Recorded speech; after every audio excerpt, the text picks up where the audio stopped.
অনেক দিন আগের কথা। দূর দূরান্তে ছড়িয়ে থাকা সবুজ ঘন জঙ্গলের ভেতরে থাকত এক ছোট্ট হরিণছানা। তার নাম ছিল চন্দন। চন্দন ছিল খুবই কৌতূহলী আর চঞ্চল। সকালবেলা সূর্যের আলো যখন পাতার ফাঁক দিয়ে ঝরে পড়ত, তখন সে লাফাতে লাফাতে খেলত।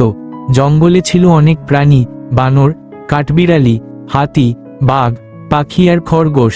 সবাই মিলে একে অপরকে চিনত, কিন্তু চন্দন সবচেয়ে বেশি ভালোবাসত পাখিদের গান শুনতে। যখনই পাখিরা ডাক দিত, সে থেমে মন দিয়ে শুনত। একদিন ভোরবেলা চন্দন জঙ্গলের গভীরে চলে গেল। সে শুনেছিল সেখানে একটি ছোট্ট লেক আছে যেখানে পদ্মফুল ফুটে।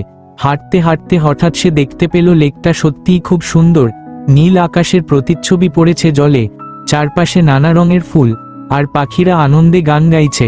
কিন্তু হঠাৎ করেই চন্দন শুনল এক অদ্ভুত শব্দ। দেখা গেল একটি ছোট্ট খরগোশ জালে আটকা পড়েছে। খরগোশটি অনেক চেষ্টা করেও বের হতে পারছে না।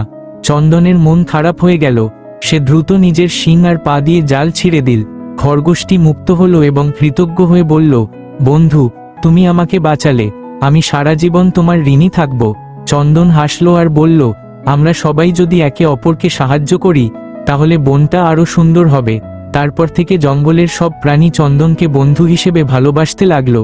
যেই বিপদে পড়ত, সবাই মিলে সাহায্য করত। আর চন্দন প্রতিদিন সেই লেকের ধারে যেত, যেখানে বন্ধুত্ব আর ভালোবাসার প্রতিচ্ছবি ছড়িয়ে থাকত। এভাবেই জঙ্গলে সুখ শান্তি নেমে এলো।